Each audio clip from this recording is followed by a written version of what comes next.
ఇలా తుందిరుడు పుష్కరుడుగా ఏర్పడ్డాడు.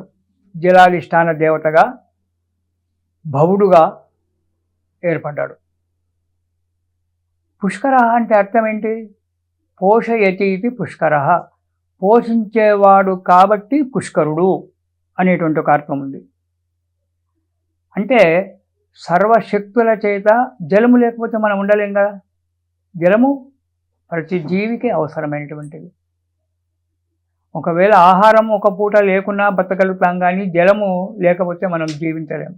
అందు గురించి జలాధిష్టాన దేవతగా పుష్కరుడు ఉండి సకల జీవులను తన జలము చేత పావనం జీవింపజేస్తూ ఉన్నాడు. అందుకే పోషయతి ఇది పుష్కర, పోషించేవాడు కాబట్టి పుష్కరుడు అనేటువంటి ఒక నామం అతనికి ఏర్పడింది. ఇలా శివసారూప్యాన్ని పొంది శివరూపుడై భవుడై జనులను కాపాడుతూ ఉన్నాడు. వారి వారి కోరికలన్నీ కూడా తీరుస్తూ ఉన్నాడు. ఇలా కాలం గడుస్తూ ఉంది. కొంతకాలానికి బ్రహ్మదేవునికి ఒక ఆలోచన వచ్చింది. సృష్టికర్త అయినటువంటి ఒక బ్రహ్మదేవునికి ఒక ఆలోచన వచ్చింది. ఎలాగో నేను సృష్టి కార్యక్రమం చేస్తున్నాను, బాగానే ఉంది, దీనికి తగినటువంటి ఒక సహాయకుడు ఒకడు వస్తే బాగుంటుంది కదా అనేటువంటి ఒక ఆలోచన వచ్చింది. ఆలోచన రావడమే తడువు ఆ బ్రహ్మదేవుడు ఏం చేశాడంటే ఆలోచించాడు. పుష్కరుడు కనబడ్డాడు మనోదృష్టికి. పుష్కరుడు సర్వశక్తి సమర్థుడు, సర్వసమర్థుడు, నాతో ధీటైనటువంటి వాడు, సృష్టి చేయడానికి అనుకూలంగా ఉంటాడు, సృష్టి కార్యక్రమానికి నాకు సహాయకుడుగా ఉంటాడు. కాబట్టి ఈ పుష్కరుణ్ణి తెచ్చుకుంటే బాగా ఉంటుంది అని చెప్పి బ్రహ్మదేవుడు ఏం ఆలోచన చేశారంటే వెంటనే బ్రహ్మదేవుడు శివుని గురించి తపస్సు చేశాడు. చూడండి, ఒకరి గురించి ఒకరు తపస్సు చేసుకోవడమే. డైరెక్ట్గా వెళ్ళి అతని ఆఫీస్కి వెళ్ళి బిల్లు కొట్టేసి నేను వచ్చానని చెప్పి లేదు అపాయింట్మెంట్ తీసుకొని వెళ్ళడం కాదు. ఒకరి గురించి ఒకరు తపస్సు చేసి వారిని దర్శనం చేసుకోవడం. ఒకరికంటే ఒకరు మిన్న, వారికంటే వీరు మిన్న, ఇతను గొప్ప అతను చిన్న అని చెప్పడానికి ఎక్కడ కూడా వీల్లేదు. ఎవరికి సమర్థుడు వారే సమర్థుడు. విష్ణువు నారాయణమూర్తిని కొలిచాడు, నారాయణమూర్తి విష్ణుమూర్తిని కొలిచాడు, బ్రహ్మ శివుణ్ణి కొలిచాడు, విష్ణువుని కొలిచాడు. ఇలా ఒకరి గురించి ఒకరు తపస్సు చేసుకొని వారి దర్శనం చేసుకున్నారు. అలా బ్రహ్మదేవుడు బ్రహ్మదేవుడు శివుడి గురించి తపస్సు చేశాడు. శివుడు ప్రత్యక్షమైనాడు. ఏమయ్యా బ్రహ్మదేవా, చాలా కాలానికి వచ్చావు, అంతా క్షేమమే కదా అన్నాడు. కుశల ప్రశ్నలు అయినాయి. అంతా క్షేమమే స్వామి అన్నాడు. కుశల ప్రశ్నలు అయినాయి. ఏంటి బ్రహ్మగారు, మీ విషయం ఏంటి అన్నాడు. ఏం లేదు స్వామి, ఎలాగూ నన్ను ఆదిశక్తి సృష్టి చేయమని చెప్పి ఆజ్ఞాపించింది. సృష్టి కార్యక్రమాలు మొదలుపెట్టాను. సహాయకుడు కావాలి, దానికి సర్వసమర్థుడు కావాలి. అందు గురించి మీ దగ్గర పుష్కరుడు అనేటువంటి వాడు, తుందిరుడు పుష్కరుడుగా ఉన్నాడు, జలాధిష్టానుడు భవుడుగా.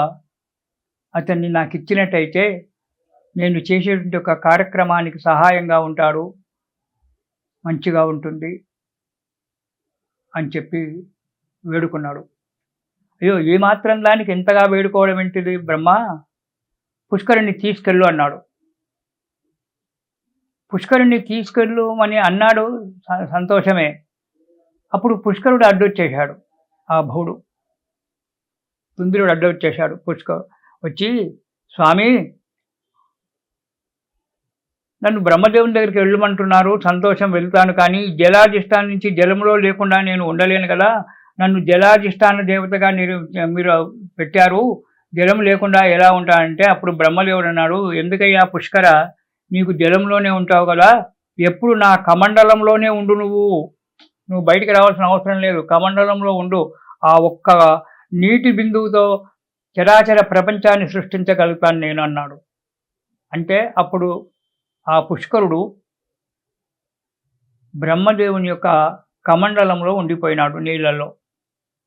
జలాధిష్టానుడు కదా, ఆ బ్రహ్మదేవుని యొక్క కమండలంలో నీటిలోనే ఉండిపోయాడు. బ్రహ్మదేవుడు వెళ్ళాడు, సృష్టి కార్యక్రమాన్ని అంతా కూడా సవ్యంగా చేస్తూ ఉన్నాడు. ఇలా మళ్ళీ కొంతకాలం గడిచింది. గడిచిన తర్వాత బ్రహ్మదేవుని మానసపుత్రుడైనటువంటి ఒక బృహస్పతి, అతనికి ఒక ఆలోచన వచ్చింది. సర్వసమర్థుడైనటువంటి యొక్క వ్యక్తి ఉంటే బాగా ఉంటుంది అన్నింటికి అని చెప్పి ఆలోచించి బ్రహ్మను గురించి తపస్సు చేశాడు. బ్రహ్మ ప్రత్యక్షమైనాడు. బృహస్పతి ఏంటి అన్నాడు. ఏంలే స్వామి, చిన్న కోరిక అన్నాడు. ఏంటి అన్నాడు ఆ కోరిక. నాకు నీ దగ్గర ఉన్నటువంటి ఒక పుష్కరుణ్ణి నాకు ఇవ్వాలి అన్నాడు.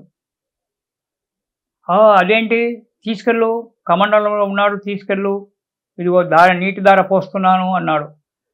పుష్కరుడు వచ్చాడు, అడ్డం వచ్చాడు, నీరు పడకుండా అడ్డం వచ్చేశాడు.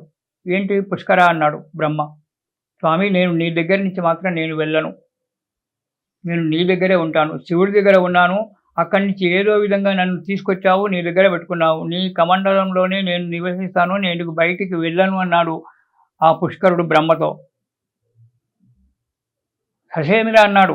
కాదు, కూడదన్నాడు. నేను వెళ్ళనంటే వెళ్ళన్నాడు. బృహస్పతి ఏమో కావాలి అన్నాడు, బ్రహ్మనేమో ఇస్తానంటున్నాడు, పుష్కరుడేమో వెళ్ళనంటున్నాడు. ఇట్లా ముగ్గురు కొంతసేపు ఆలోచించారు, బాగా ఆలోచించారు. అప్పుడు బ్రహ్మగారు ఆలోచించన్నాడు.